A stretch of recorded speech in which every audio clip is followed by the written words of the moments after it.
welcome to another edition of the Umoja Circle. Actually, this show is part two of a two-part series that we left off in part one, a great discussion and a unique discussion. I don't think too many people have heard a discussion like this when it comes to people of African descent. Again, for those of you who are new to the show, my name is Keith Smokey Johnson, and the Umoja Circle is an African-centered talk show. And the purpose of the talk show is to correct errors where errors are found and to introduce facts where we find that so many people are working on fiction. And one of the facts that we're talking about today with my guest, who I'll introduce in a minute, is about my concern and the reason I brought this topic up, and I have the right person to discuss it with, is that many of us as people of African descent have not yet dealt with our traumas. We hardly dealt with the mental issues that comes out of, you have 246 years of slavery, enslavement, I don't like to use the word slavery, and then another 100 years of apartheid, and then the last 50 years we're trying to work things out and seeing the chaos, because everybody has an idea. And we need a perspective that fits who we are as people of African descent. And with me to continue this discussion is my Rafiki, which is a Kiswahili word, means friends, Sister Traci Brooks. She is an author, again, a poet. She's a doula and a Reiki practitioner, and she is the owner of Earth Mothers Healing, LLC, and Ujima Administrative Support Group. It's a mouthful, but yes, she does all that. This is one of those sisters that, to me, is if I want to show a role model today here in San Antonio of who to strive to be, it would be this sister Traci Brooks. Welcome to the Umoja Circle. Well, thank you for having me. That's a lot. Yeah, well, that's how I see it. I'm still evolving. And she's modest. And she's modest, as you can see. I'm still growing and learning. And I ignore it, but because that's what I see. I've known her for over 20 years, and I've seen her growth. And I ended the last show quoting one of the great female scholars, I shouldn't say female scholars, greatest scholars that America produced. Her sister by the name of Anna Julia Cooper, and most of you don't even know who she is. She was considered by her contemporary a great scholar. This sister who had degrees from Paris. She lived 105 years old. She was a great educator and a great. She was considered the black female feminist. One of the founders of that movement to express black women's perspective in America. And she had this quote that I always use, that there is not only a male side of truth, but there's also a female side of truth. And for the female side of truth in the discussion, I have this sister right here next to me, Sister Traci Brooks. Now, for those who might have just come on, you might want to go over what it is about the Reiki that we started the first show on. Yeah, just in a nutshell, if you want to say, is that Reiki is the universal life force. And this is the energy that moves within the body. Energy flowing and free-flowing keeps it, as I say, vibrating high. And when we're vibrating high, we're feeling at our best. The chakras that are within our bodies are clusters of energy, and anytime those chakras are closed or blocked, then we don't just, flow very well. And as a result, we can have a manifestation of physical ailments, spiritual ailments. We can have emotional ailments, mental. We cannot be so clear. We can be a little confused about life. We can have anxiety, depression. I see people like that every day, including me. Absolutely. I mean, we're living here in America. We're Africans in America. So, we're under pressure. And so the thing is that trying to find routines and rituals that will aid us in having a piece of peace, a PIECE of PEACE, a piece of peace. and that peace is found within. Of course, now we're here in America, so we're under attack all of the time. All the time. So we're not going to be at total peace. You can't, and that's the thing that I agree with you 100%, sis. We are conditioned. And see, we have a system in place that tries to condition us to see something that is not reality. Mm-hmm. We're told, this gratification, self-gratification. You see it in the way kids are in that down in these phones, okay, or how many likes they had. And some people get depressed because they didn't get enough likes on Instagram and stuff like that. But a mother, she's a nurturing, and nurturing is never done it fast. Mm-hmm. Nurturing is a slow process, is it not? Not being a mother, there's that side of truth that only you could validate for me. That's right. Well, I have a phrase that I came up with some time ago. It's everything in time and everything in divine time. So things take time, but when it's divine time could come very quickly. But it's whenever the Creator and the ancestors say it's time. And so things have been happening in our lives many times, and we'll say, gosh, and the next thing I know, boom, it just changed. I don't even know when what caused the change. But it's because we've been slowly moving, and then sometimes it's just your time, and there it is. So when we're talking about this nurturing process, it does take time. We were not, as Baba Phil, my guide and mentor, used to say all the time, great man, that we were this didn't happen overnight, and we're not going to be healed overnight. Exactly. But as long as we apply our energies and our minds towards the healing, and we make a commitment to heal, then healing can come. This energy that is constantly bombarding us. Again, we use human terms, and I always say on the Umoja circle, don't get caught up in the words. But the word that I'm going to use through this dialogue is trauma. Okay, that's what somebody came up with. But that thing that it focuses on is that energy. People who practice what you practice call. Yes. Okay, so I want them to understand that. And that trauma is with us in our bodies all the time. Trauma in an individual over time is looked at as personality, right? Especially as a black person. Well, what's wrong with that so-and-so? And he's acting, well, he's, like you said, the trauma. Trauma over time in the family. It looked like family traits. What's wrong with that crazy Jones down the street? But trauma over time in a people looks like culture. And how we separate the trauma, because we took over when we were supposedly freed, which we weren't, because we were not given any kind of economics stability. We just said free and do what? Okay, and then there were laws that were put in place to make our lives even harder. Yes, there were certain traits that were survival traits of enslavement that were passed down in the form of culture that we need to disconnect ourselves from. That adds to the trauma. Yes, so they call it. So the culture here is as we've come to know, is a slave culture. Thank you. The foods that we eat are still out of slavery. Right. Soul food. Yeah. The religion that we were taken on was pressed upon us in our enslavement. The language that we speak comes from our enslavement, because when we got here, we didn't speak English. So the things that we're carrying now are all as a result of our enslavement.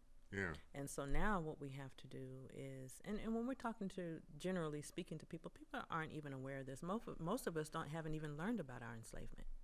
So here we are in this time with all of this slave trauma. And we also have, so I call it a collective trauma, and then we have our personal trauma. Yep, just the trauma that comes from us living in our lifetimes, trauma that we got in our families, incidents that we had occur to us, people that came into our lives and caused us hurt and harm, physical accidents that we may have been in. And so we're dealing with all of this, and we're in need of healing. And that's all intertwined like a ball in the body. Yes. And how we can unravel that, there's nobody even focused on that until what you do is about. When you say healing African people, you focus on that ball of and energy yeah. that's And trauma. there are people that are focusing on it. I'm coming into it at this time. Oh, you're the only one I term. know, so Oh, okay. I give you credit for Okay, yeah. for San Antonio. At Okay, least. yeah, and there are people that have just been doing this. I'm coming into it, and I've been doing it outside of the realm of calling it Reiki and the training that I've been doing, but dealing with our hurt and our pains. I've been doing that for a long time, sitting with families Exactly. and sitting with mothers and sitting with young people who just don't know their way. I have one biological son, but I've got about 10 or 12 daughters that gave birth to me, as I call them. Daughters that gave birth to me, chose me as their mother guide. Yes. So you carry the energy of Mut, the ancient. Again, let's go back to the word mother in your definition. Earth Mother Healing for your business. Yes. Your spelling of mother is not haphazard. There is a rationale, and you always deal with the mind, because if you condition people to think a certain way and see a certain way, if they understand what MUTTHER means. Now MUT has no meaning for you from from when you were a girl, but there was also in ancient time a black goddess named Mut, and in order for let me learn about that. So what does she do? Why do you bring her to the forefront? To open up that genetic memory. Basically, that's what you're doing. Yeah. So just going back, Mut was the name, my nickname. My father never called me Tracy. He always called me Mut. I don't remember him calling me Tracy. And so Mut in ancient Kemet is a goddess.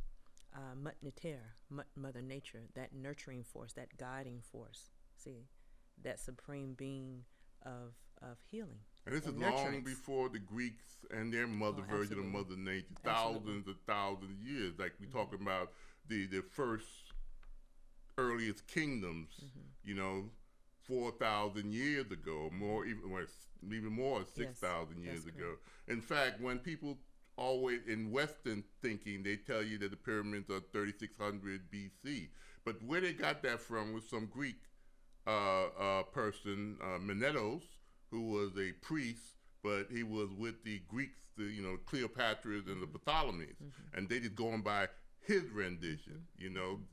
By then, by the time he came into being, those things were thousands of years. No, nobody actually know how old are. But my point is, we got to see it from our own understanding of the world view. We're constantly referring that Western concept of life. And that adds to the pressure, because we don't see ourselves when we do that, do we? So we're an old people. We're an ancient people. Exactly. We have been here. And the thing about it is that when we come to understand that a lot of the things that we're talking about today are things that our people had inscribed on those walls and on those temples. They left messages thousands of years ago. Yes. And I felt the thing that I left Kemet, Egypt, with was that I felt like they knew that there would come a time where we wouldn't remember our own greatness. And so they left us something tangible so that we would be reminded. That voice within, do you have a name for it? I mean, everybody gives it a name. The intuition, some people call it spirit, but that's who we must connect to. And that's an inward journey. Yes, it is. How many times have people, I think there's more, we are conditioned again to believe that unless you taste it, smell it, and it's gathered up here, it doesn't exist. But the body, there's many different intelligences other than the conscious mind. Yes. There's that part of you, any soldier or anybody walking down a dark street, when they hit a certain spot, there's something in their body tells them something ain't right. Yes. But we're not conditioned to listen to that. Yes. How many times have you you talked to one of your clients? You said you do a female holistic process. The Stepping into Womanhood guidance and support program. How many of your clients made this mistake in which they felt that the person they were with was not right? that Yes. intelligence Yes. was telling them, right? Yes. Screaming at them, Yes. but they ignored it. Didn't listen. Okay, That's right. and then when the inevitable happens, Yes. the pain is added. Yes. Then they come down on themselves, but they don't. But your job, I think, right now, I'm just is to help them understand that there's an intelligence. Listen to our spirit. Yes. It talks to us all the time, and Yes. I call it the language of spirit. To me, is feelings, and we ignore those dang feelings. We do. So women are told that we're too emotional. So But that's another intelligence. So that's the whole thing. Yeah, see? it's another So intelligence. emotions are a part of us being human, Thank but you. we don't want to just be guided by just strictly our emotions. But spirit speaks to us, and this is what we're packaged up with when we're sent here. Packaged up, sent to earth. We got all the good stuff in here. We got that intuitive mind. We've got spirit guiding us. We have feelings. We have a sense of self. We have purpose. We're sitting here with purpose. But by the time we're packaged up, between the time we're packaged up and the time, later down in life, something in between there has just shifted all of that around. It's a culture that we have to be in that's not helping the situation. Yeah. And, and traditionally we had rites of passage where young people were brought into I'm manhood glad you and brought brought that up. into womanhood. I'm glad you brought that up. And so there are a lot of that confusion wouldn't necessarily be there. But in this time and in this space, most of us are just kind of stumbling through life and just trying to find out who are we and what am I here to do? We are called human beings. And every choice that we make is to answer that question. Like you said, what is my purpose? Why am I here? Yes. What can I contribute? Yes. If you don't answer those spiritual questions, you are not going to feel at peace or whole. Right. Okay, it's right. Now that you and I are talking about it, it makes sense. Yes. But once you get out into that crazy world, Right. you're taught to look outward Yes. instead of looking. Yes. And Inward. sometimes we just need someone to ask us, who are you? Why are you here? You kind of snap you back into. Most people are present never moment. asked that. No. And when we're asked who we are, we list the things that we do. So when people ask me, who are you? I say, first, I'm a divine creation. That's first. Because bet the you that Creator gets a has lot made of me. attention. It does. It definitely does. Because we're used to saying, oh, I'm a teacher, I'm a mother. But those are the roles we play. That's not who we are. But you're not. See, the thing is, we are taught by the system that we were born in sin. So if you're born in sin, how could you be a divine creation? You see? Yes. And from the get go, I'm sorry if I upset some people, but that's the truth. So how could you be a divine creation? But we are. We are of God. This is how Have we I got not told here. you that ye are gods? Yes. It's This is how we like came that? here. Exactly. We got everything else. We don't need to learn. We just need to experience those things. Yeah. We have to have a system that allows us to experience. We got to see it everywhere. One thing I learned from Kevin, everywhere you look, there was something that jarred your spirit. That's right. Something great and magnificent. Yes. You know what did Marcus Garvey said? That what humans have done, humans can do. That's right. There was a reason why he said that. And when if you ever walk, when you went there, I felt when I was there, I felt in awe. Yes. And what I was looking at was things that were old and run down in a sense, okay? But they were still magnificent. Yeah, and the thing that I marveled at was the magnitude of it all. First of all, Exactly. the sizes. The But the sizes. thing that struck me the most was I would go through those temples and I would see that perfection carved on the walls. And I would say, I wonder who spent their lifetime carving this. Because there were no errors. And so this means that this Perfection. person was at peace. They were centered in spirit. They weren't traumatized, because you can't do perfect work under those kind of things. And it was beautiful. It was beautiful. And the thing is, there was a sense of what we lost. Yeah. For me, Yeah. also. I wasn't sad. I understood. Yeah. But again, it was balance. I think that the Egyptians didn't have a word for sin. The closest thing they had was Ishvet, and Ishvet just meant imbalance. Imbalance, yes. Okay, and that ties into the energy Right. that you're trying to get balance from So- all that jumbled stuff inside of you. Okay, so then the opposite of Isfet, of course, was Ma'at. Ma'at, Truth, truth, justice, justice, righteousness, balance. reciprocity, Yeah. balance, order, and harmony. Yeah. And with that, that's what this Reiki and the work that I do is restoring ma'at within the individual. And Ma'at was the sister of Mut. Yes. See, Ma'at is the ancient goddess of she's truth and another justice. goddess. Yeah, Yes, you might have seen images of her walk by him, or saw people who got chained with a winged figure kneeling. Yes. And that was every I hate to use the word pharaoh, but that was a term given by somebody else.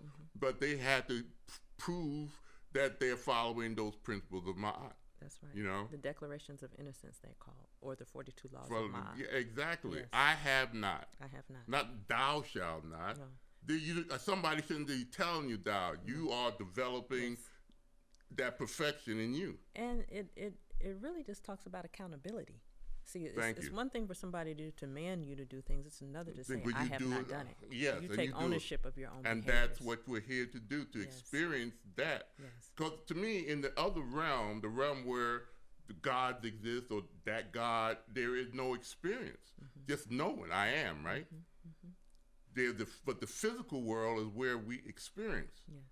And you have to remember who you are. So you go through life finding some of the clues through it, either through a mentor or something you read. And that's what we do in our life, discovering who I am, right? One of those spiritual questions you ask. Right. Why am I here? What is my purpose? You are to remember. When you dismember something, you cut it up, right? Right. When you remember, you bring it back together.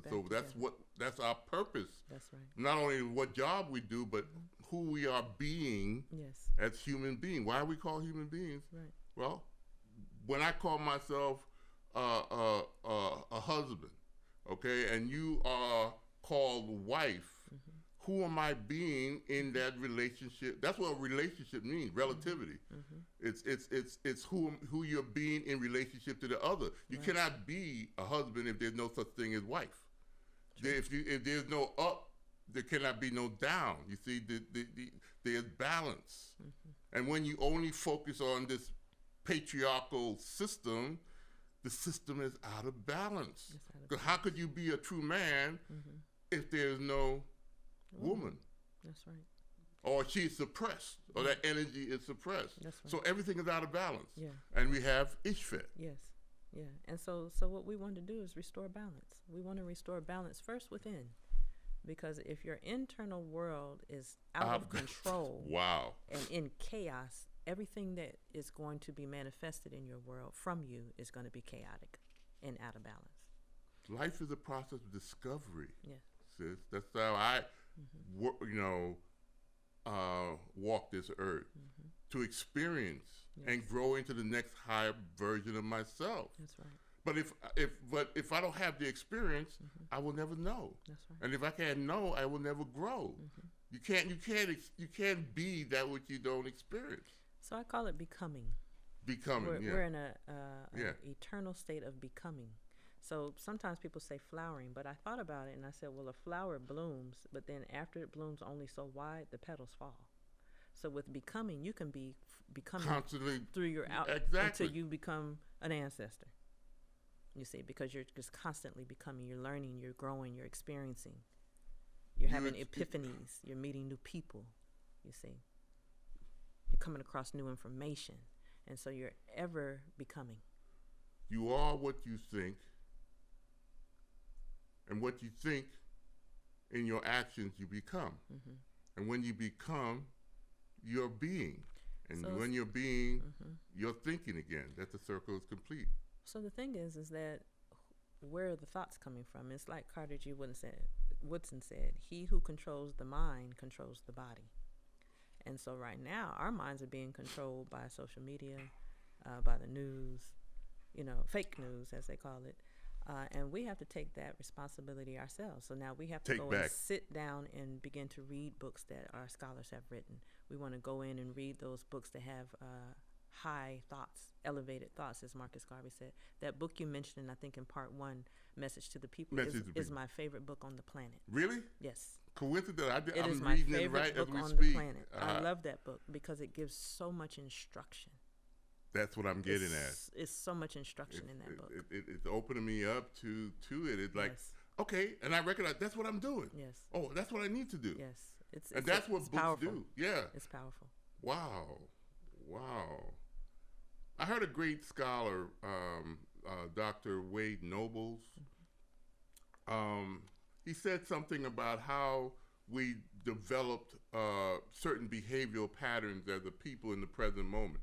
Or I like to say that if you separate the PRE from the SENT, the pre-sent moment, okay? We're sent by a choice that we made or decisions that we made. And whatever is blooming right here, what you say becoming, it's something that we sent to ourselves. So you got to be careful of the choices you make now, okay? Because you're going to be affected by that next week or 2 weeks from now, that tomorrow you. 5 minutes. 5 minutes now, exactly. He said that the actions of a community becomes the experience of a generation. So whatever actions that our brothers and sisters had to experience in 1780s or the 1800s and that trauma became their experience for that generation. And the experience of that generation becomes the history. And the multiple history that happens after that becomes the culture. Okay, and the culture, and if we don't have an alternate way of looking at ourselves, and we're just going by what was passed down from that one generation, not knowing about Kemet, beyond 1619, that was an interruption. Right. So who we are being, like you said, we need to open up to the different books and dealing with that trauma, recognizing our trauma. To me, that's the most important thing now. And I think it's also very important for us to go back and look at that period of the 1960s, the Black Power movement. I think this is where we were beginning to throw that off and revisit who we were, reclaim who we were. Yeah, well, so that's when we got the Keishas and the Kamishas. We were just trying to...